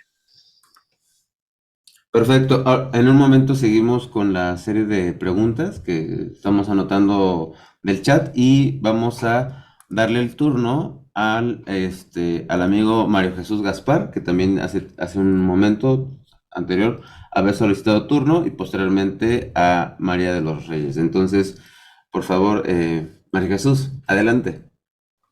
Muchas gracias, mis estimados amigos. Les saludo a todos desde Veracruz. Y felicito también a nuestro conferencista, el señor Carlos Lescano, por su excelente exposición. Lo que quería comentar respecto a la figura de Cortés, a la cual también he estudiado en profundidad desde hace 8 años. Efectivamente, aquí en México nos enseñan sobre Cortés la misma historia de que era un hombre muy ambicioso, sanguinario, cruel, sin sentimientos. Es una persona totalmente falta de humanidad. Y sin embargo, precisamente a través del estudio y los años de análisis y reflexión del material histórico, pues mi percepción es de que Cortés, como hombre de su época, del siglo XVI, es una persona bastante compleja en el sentido de que, de que tiene varias facetas que él procura llenar y cumplir. Efectivamente, es ambicioso, pero como bien dice nuestro conferencista, no es un ambicioso precisamente de oro, sino es un ambicioso de lo que puede hacer con el oro. Es decir, si tengo el dinero no es para que yo lo acumule, sino es para hacer cosas. Y en el caso de Cortés, cosas cada vez más grandes. Una de las facetas que Cortés tiene, y es precisamente parte del interés por el cual estoy en esa conferencia, que aquí en Veracruz estoy al frente de un proyecto tanto de investigación histórica como de proyección turística, con el cual queremos enlazar la ruta de Cortés no solamente de Veracruz a México, sino también hasta el Pacífico, y especialmente por la etapa de los astilleros de Tehuantepec. Pues bien, en el caso de Cortés, también otra de sus facetas que casi no se menciona o se contempla muy levemente, estamos hablando no solamente de un conquistador, sino también de un empresario. Como bien menciona el doctor Esteban Miracaballos, Cortés, una vez que la corona le despoja del poder, cuando regresa de las Cibueras, que se encuentra que la primera audiencia le ha saqueado sus bienes, de que no tiene libertad de acción, aparte enfrente del juicio de residencia, lo mandan a llamar a España, el cual regresa con un veredicto incierto, que por un lado no lo disculpa, no lo inculpa, pero tampoco lo disculpa, y finalmente regresa en una posición donde sigue siendo capitán general, pero ya no es gobernador de la Nueva España, es decir, ya no tiene autoridad política, Por lo tanto, ¿qué es lo que le queda a un hombre en esas condiciones? Y que además todavía no ha asegurado totalmente una de las facetas que tenían los hombres del siglo XVI y de la Edad Media, por cierto, que era asegurar el linaje familiar a través del mayorazgo, a través de una cuantiosa herencia para sus descendientes. Como bien dice nuestro conferencista, él no tenía prejuicios para sus descendientes, ya fueran indígenas o ya fueran españoles o mestizos. Pues bien, en el caso del Cortés, en su etapa de empresario, yo considero que él procura no solamente expandir el reino, sino también procura, al mismo tiempo que lo hace, cubrir esa necesidad de estabilidad económica que todos los seres humanos tienen cuando realizan una gran empresa y quieren que los frutos perduren.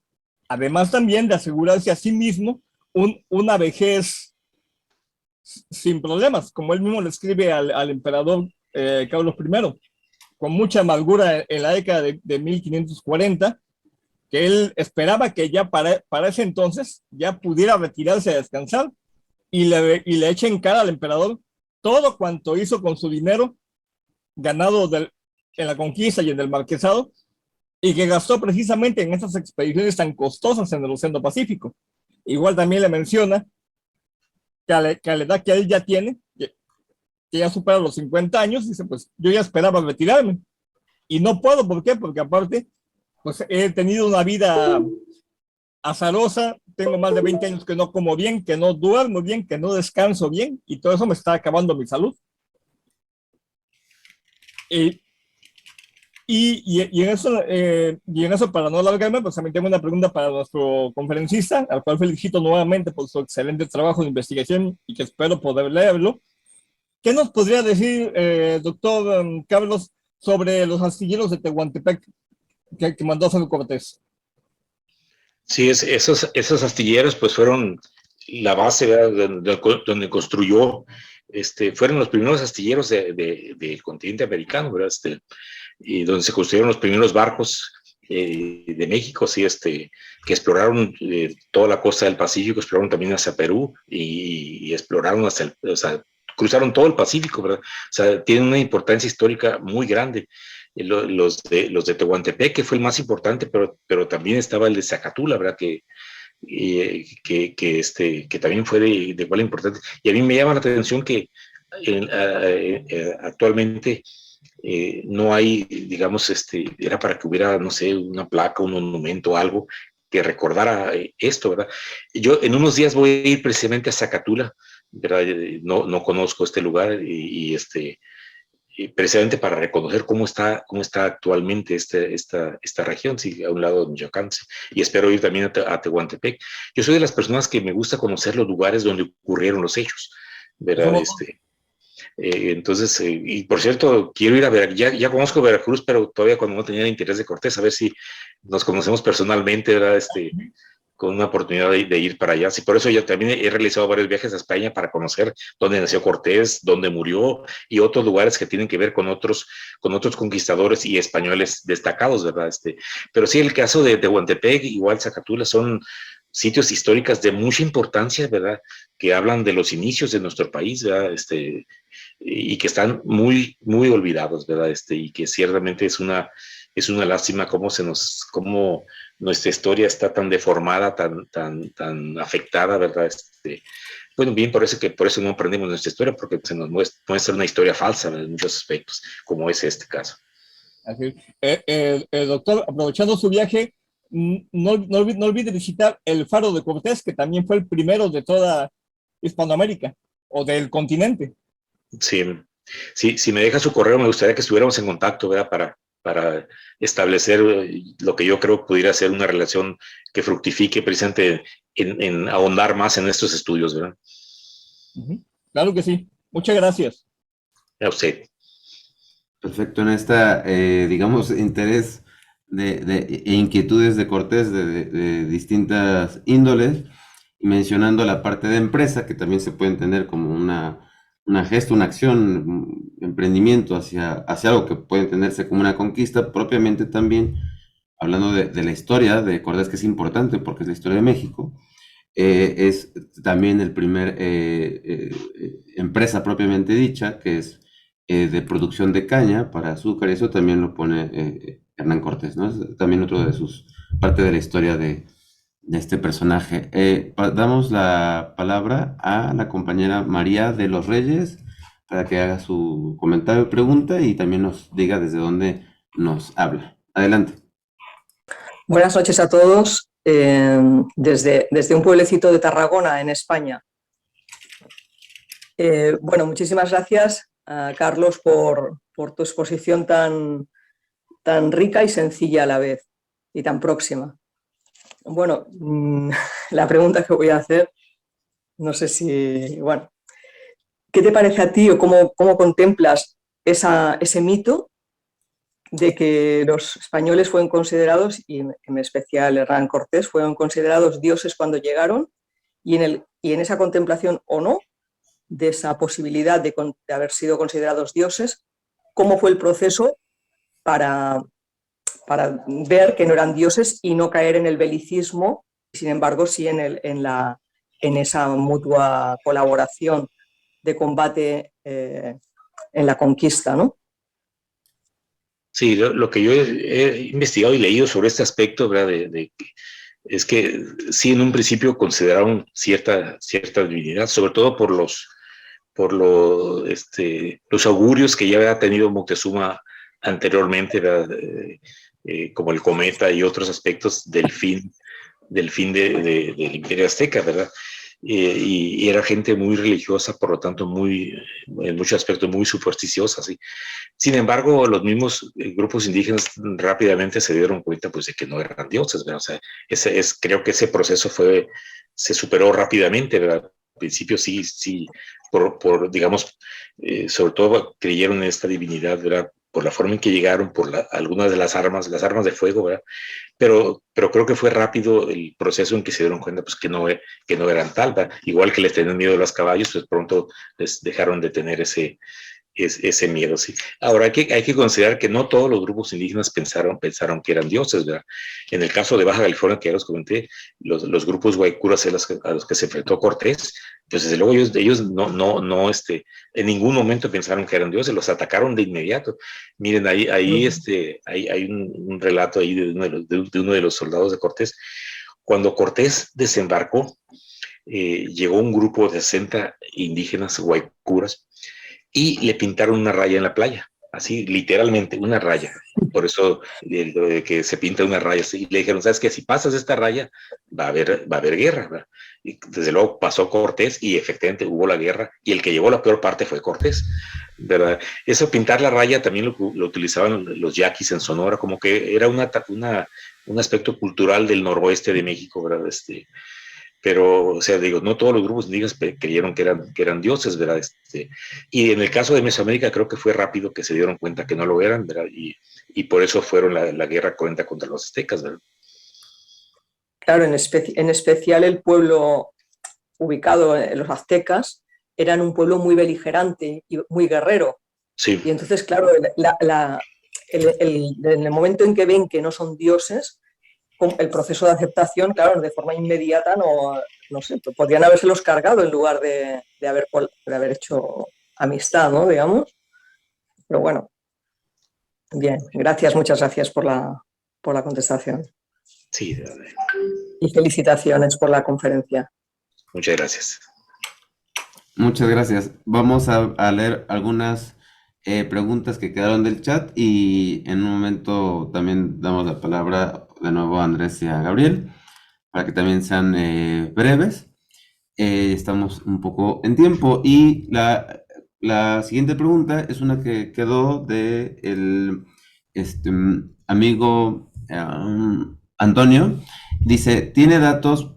Bueno, supongo que se refiere a información sobre Diego de Ordaz, segundo de Cortés y posterior navegante del río Orinoco. No he encontrado ninguna información sobre él, y sí he estado, por ejemplo, en el caso de los que participaron en el Pacífico, sí he procurado buscar muchos nombres, ¿verdad? Irme en detalle, y no he encontrado nada sobre él, ¿verdad?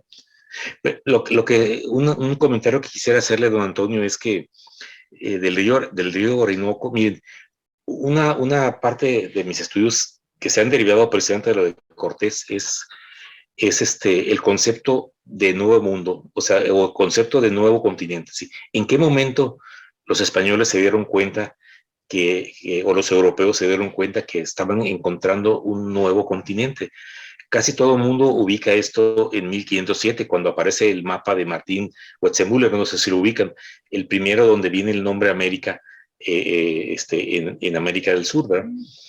Muchos consideran que a partir de ese momento el continente se llama América, sí, pero después de analizar miles de mapas, yo llego a la conclusión de que no es cierto. O sea, en ese momento, el cartógrafo, solo lo que es América del Sur, lo bautizó como América, y a Norteamérica le puso el nombre de Paria, el nombre que después cambió varias veces, pero un momento dado a todo Norteamérica le llevaron Nueva España, ¿verdad? Pero si usted recuerda, cuando Colón en su tercer viaje, él llega frente al Orinoco, ¿verdad? Y llega en un momento en que está muy crecido el río, que casi le tumba su nave, ¿verdad? Incluso en los mapas que se dieron de ese primer encuentro, consideraban que estuvo navegando en un mar de agua dulce, porque desde 100 kilómetros antes de la desembocadura del Colorado ya estaba el agua dulce del río, llegaba hasta 100 kilómetros dentro del mar, ¿verdad? Fue cuando Colón se da cuenta que había una masa de tierra muy grande. Para que existiera un río de tal penetración, tenía que ser una masa de tierra muy grande. Y cuando Colón le escribe al rey sobre esta masa de tierra, él le dijo que era una especie de nuevo mundo, no porque pensara en un nuevo continente, sino porque se encontró con una masa de tierra que no esperaba encontrar, ¿verdad? En el caso de Norteamérica, de Cuba, sí esperaba encontrarlo, ¿verdad? Porque pensó que había llegado a Asia, pero en el caso de Sudamérica, esa no esperaba encontrarla, y menos de la magnitud en que supuso, precisamente por el tamaño del río Orinoco, ¿verdad? Por la forma de las crecientes, ¿verdad? Entonces, el concepto de nuevo mundo originalmente no fue porque pensaran en un nuevo continente, sino porque encontraron una masa de tierra desconocida, ¿verdad? Que pensaban que seguía siendo parte de Asia, ¿verdad? Es parte de lo que estoy ahorita reflexionando, ¿verdad? Y también en qué momento nuestro continente se llama América, ¿verdad? Que no es de 1507, cuando aparece ese mapa de Martín Wetzemuller, sino yo calculo que es a partir de la segunda mitad del siglo XVI, en que ya se dan cuenta plena de eso. Miren, el mapa más antiguo que me he encontrado, donde América le llaman a todo, ¿verdad? Tanto a la parte norte como a la parte sur de nuestro continente, es de 1538, de Abraham Mercator. Pero antes de esos mapas, solo nombran ocasionalmente, ¿verdad? Pero no todos, únicamente América del Sur. Y los primeros mapas pensaban que era una gran isla, ¿verdad? Y ya es a partir de 1570 con el primer atlas que saca Abraham Ortelius, que ese fue el primer atlas, ya pone América como un nuevo continente con ese nombre, y a partir de entonces se generaliza en la cartografía el nombrar América a todo el nuevo continente, pero antes no, ¿verdad? Estos son parte de algunas conclusiones que he estado sacando, ¿verdad?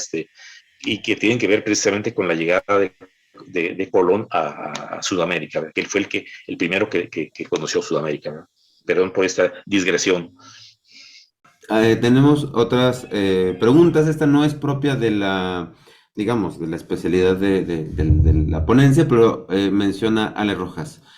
¿Qué hay de cierto en que los tlaxcaltecas que capturaron a los mexicas los sacrificaron y también les comieron? Yo tenía la impresión de que todavía ciertas prácticas de canibalismo recurrentes entre algunos aliados, como impresión, porque no lo tengo muy claro, pero no sé si conoces del tema. ¿Qué tanto vio estas prácticas Cortés en estas exploraciones posteriores, por ejemplo?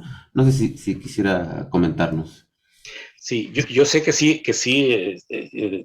vio el canibalismo entre los tlaxcaltecas, y Cortés se hizo de la vista gorda porque en ese momento estaban conquistando a los aztecas, ¿verdad? O sea, estaban todavía en la guerra, pero posteriormente ya Cortés lo prohíbe, ¿verdad? Pero en todo lo que yo he encontrado en lo que se refiere a la exploración del Pacífico, incluyendo Baja California, no he encontrado nada sobre canibalismo. O sea, yo creo que la mayoría de los grupos indígenas no lo practicaban, ¿verdad? Bien. Y Francisco Aguilar pregunta, desde Montoro en Córdoba, Andalucía. ¿Por qué del ninguneo tanto en México? Una pregunta. ¿Por qué del ninguneo tanto en México como en España de la figura del metelinense, ¿no? De Cortés? ¿Cuál sería digo, es un poco pregunta un poco más polémica, porque tiene que ver con cuestiones ideológicas y políticas, pero mencioné en un momento que muchos historiadores parten como de los referentes que se aprenden de la educación pública y todo esto. Sí. No sé si quisiera responder la pregunta y cuál es su interpretación de que haya un ninguneo tanto en España, nos externan la pregunta desde España como en México, de la figura de Cortés. En el caso de México, ese sí lo puedo responder, el de España no sé, pero en el caso de México es por una cuestión ideológica, ¿verdad? Siempre los triunfadores de la Revolución Mexicana, ¿verdad?, estaban propugnando por un nacionalismo fuerte. Entonces, ese nacionalismo digamos, lo explotaron con la figura de los indígenas, ¿verdad? Entonces, yendo en contra de la figura hispana, o sea, ellos partieron de la idea de que nosotros éramos únicamente indígenas, ¿verdad? Y que los españoles vinieron a conquistarnos y a destruir y a conquistar este país, ¿verdad? Es como, casi manejaban como si, cuando México se independizó políticamente de España, como si a partir de ese momento continuáramos con la historia o sea, 1521 que llegó Cortés, ¿verdad? Como si partiéramos otra vez de ahí, ¿verdad? Pero no. Pero esto es un manejo ideológico, ¿verdad? A los políticos les interesa no la historia, sino manejarla al gusto de ellos para poderse justificar en el poder, ¿verdad?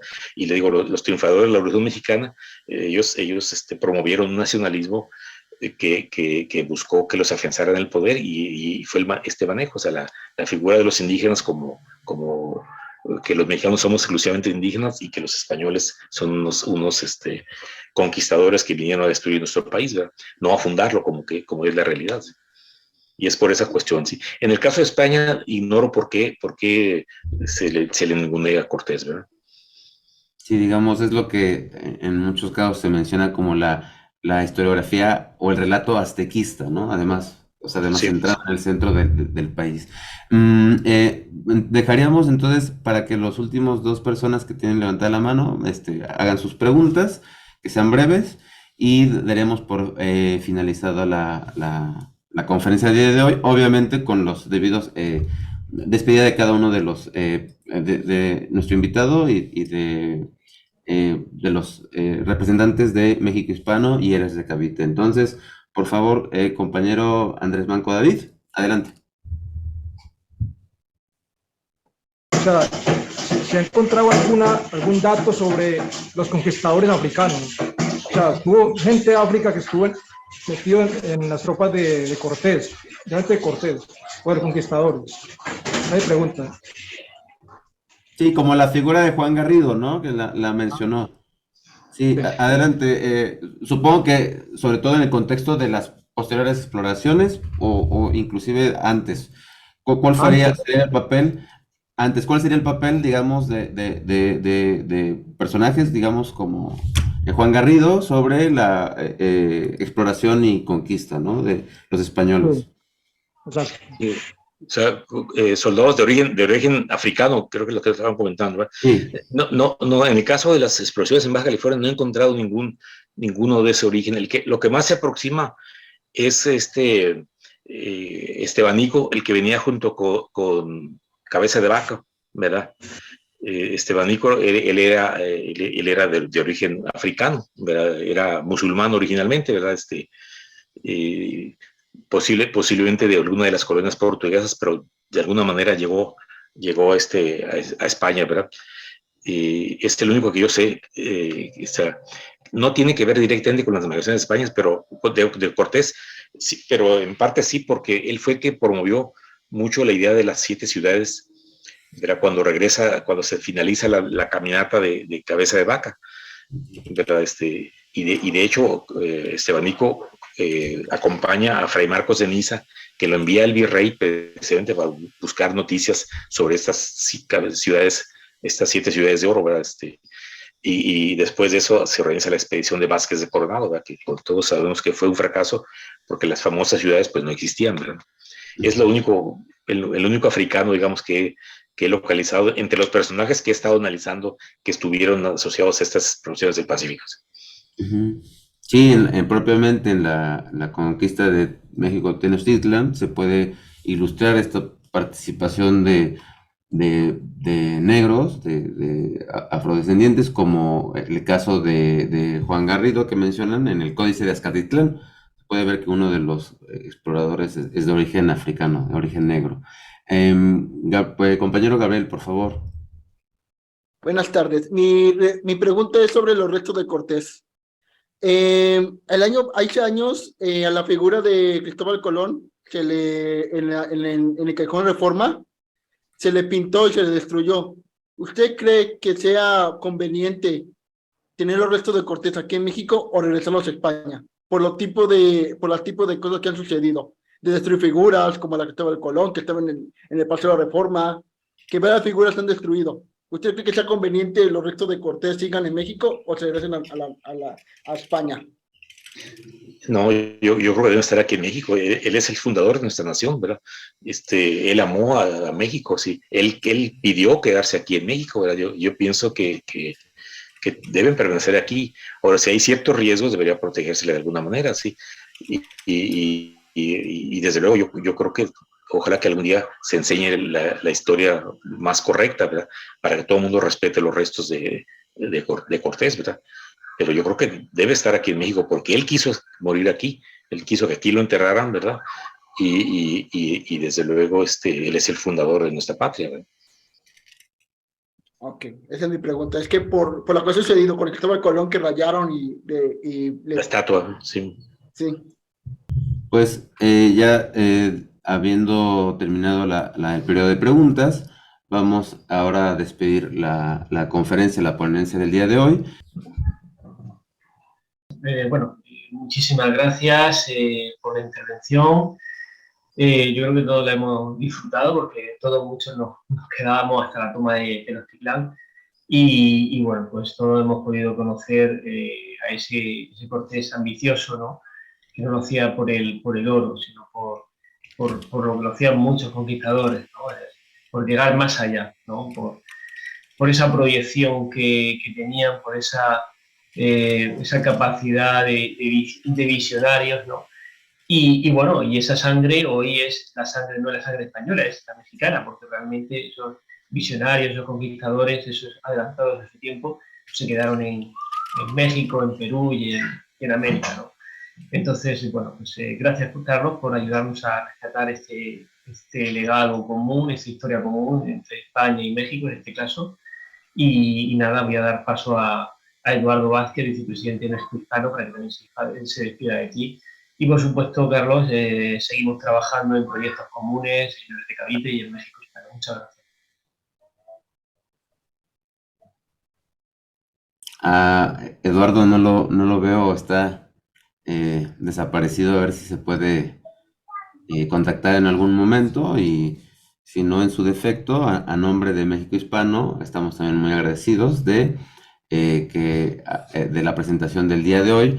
Yo creo que un tema que podría, una segunda conferencia con la generosidad que pudiera prestarnos, sobre este análisis cartográfico, o sea, así como los españoles tuvieron que hacer esta lectura, digamos, vamos a decirlo así, protoantropológica de distintos pueblos que tenían costumbres muy distintas a las que pudieran haber en el contexto europeo y que tienen que ver con los trabajos de Fray Bernardino de Sahagún, etc. También sería interesante ver cómo fue cambiando su interpretación del espacio que estaban explorando con todo el análisis cartográfico que está haciendo. Creo que será una ponencia muy interesante, al menos es la duda que yo tengo, y yo estaría bastante congratulado de tenerlo de nuevo con una temática de ese tipo. Y no sé si ya se conectó. Eduardo no está, ¿verdad? Bueno, entonces a nombre de México Hispano también le agradecemos mucho que nos haya compartido esta ponencia y no sé si quisiera cerrar nuestro invitado Carlos Lascano para el encuentro del día de hoy. Pues les agradezco mucho, ¿verdad?, que me hayan dado la oportunidad de compartir con ustedes pues algunas de mis experiencias con la historia y desde luego lo que quieran, ¿verdad?, puedo preparar una conferencia, una plática en base para que vean la manera en que voy sacando conclusiones, ¿verdad? Y además veamos cómo se fue ampliando la visión del mundo a raíz precisamente de todas estas exploraciones, ¿verdad? Con mucho gusto, ¿verdad? Si quieren después, si les interesa, nos ponemos de acuerdo y lo comparto, ¿sí? Y nuevamente yo les agradezco profundamente esta posibilidad, ¿verdad? Y voy pues aquí con algunos de mis compatriotas, espero algunos visitarlos y conocerlos, ¿verdad? Y yo ahorita estoy planeando un viaje a España para el próximo año y ojalá que pudiéramos conocernos personalmente, ¿verdad?, a los amigos españoles, ¿verdad?, y llevarme algunos libros míos con estos resultados, ¿verdad?, para ponerlos al alcance de ustedes. Por lo pronto se los puedo mandar en PDF, ¿verdad? Todos los tengo ya digitalizados, ¿verdad? Y para que tengan una idea o para que conozcan con más profundidad mi trabajo, ¿verdad? Y de veras, muchas gracias por este diálogo, ¿verdad?